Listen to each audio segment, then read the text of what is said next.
ka mga gwapa sa mga Disney princess namo eh.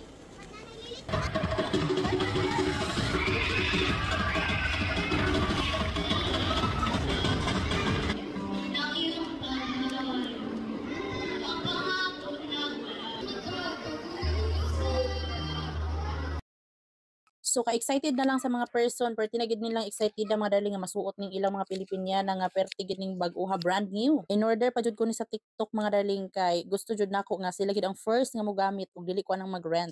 Supportive nga inahan nga first time nagaanak og mga baby girl instant. So mao to kay lagi wa man ta ka-try, wa man ta kasulay og suot ani sa unang panahon. So ato na lang yung ipa-try sa atong mga anak. So mani siya ang mga ganap kaganina day no dito ni sa Merinol School of Sigaboy kay dito nag-school ang akong tulo ka mga anak. So mao to ni bawi na jud si mami ug naagi si mami nag-attend sa ilahang buwanang wika kay naaraman sad ko og free pod kaayo ko ani nga time. So dinhi sa event pakita jud nimo kung unsa ka mga supportive ang mga ginikanan ngadto sa ilang mga anak. Perti ka mga bonggasyos jud kaayo og mga sinuotan. Sa una sus wa gid ta nakatry. Ako katry aningon ani gyud wa jud ka experience. So ayo na lang kay lahi naman jud ang atong panahon karon na naman gid aning high tech naman jud kaayo nga panahon. So kung naa lang pud tay kaya jud nga ikapabongga sa atong mga anak wala gid nay mali siya. Kay kana nagkahulugan ra man jud kung unsa ka supportive sa imong anak, unsa ni ka proud sa imong anak, diba ingon ana ra man gid siya. So mo lang to happy lang jud pud ko nga nakasaksi ko ani nga event nila sa mga bata no. Kay talagsaon na jud ako kay free ug available. So mo na nga happy ra jud kay ko nga sa karong event is mura nakabawi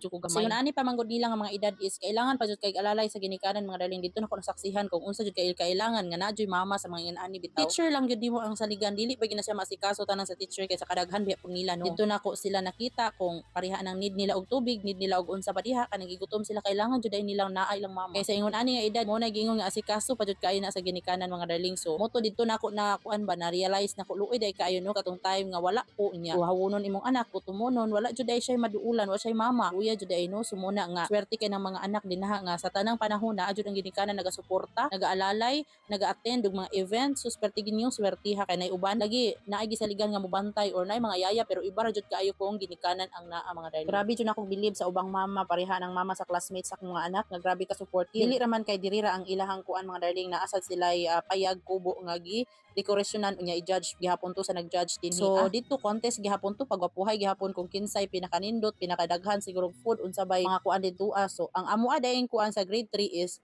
second placer ang amoang payag no. Nakabutang dito fiesta sa nayon man yata. Swerte jud kaayo ta kana makakauban pud bitaw kag mga parents nga masinabtunon unya kanang grabe gid bitaw mo effort mo suporta. Na ako mapasalamaton ra jud pud kay ko sa ubang parents nga dali na kay magkasinabot sa mga ingon ani bitaw nga mga kuan. So ingon ani man gid ni magpa-eskwela tanong mo nang dawat-dawat na lang taon sa atong mga obligasyon to support sa atong mga kids sa mga alamutan unsa pa diha sa ingon ana na lang jud. So now akong na-realize nga lisuda man di ay aning life nga na kay grade 6 mo daga na pud ka sa grade 3. So wala jud kay ko ingon nga natabang sa ilaha dito pero naka-support lang ko sa financial kay mauna gahapon sa di pa ko kalakaw-lakaw kay grabe gihubagan man sad ko ani gracias. Swerte lang gani gabi kay murag nibuto siya nga naka-attend jud ko ani kay gwa paambot lang another ko ana sad nga di na pud katambong ug di na pud maka-witness sa mga nindot nga nahitabo sa atong mga anak dito sa eskwelahan. So muna siya si Mike is nakuha siya bilang tampok lakad 2025. So muna ni ang mga payag mo ni sa grade 6 nga area mga darling starring ilang tuba. So muna i-judge na din sa mga judge then mo po ni ang sa grade 3. So mo to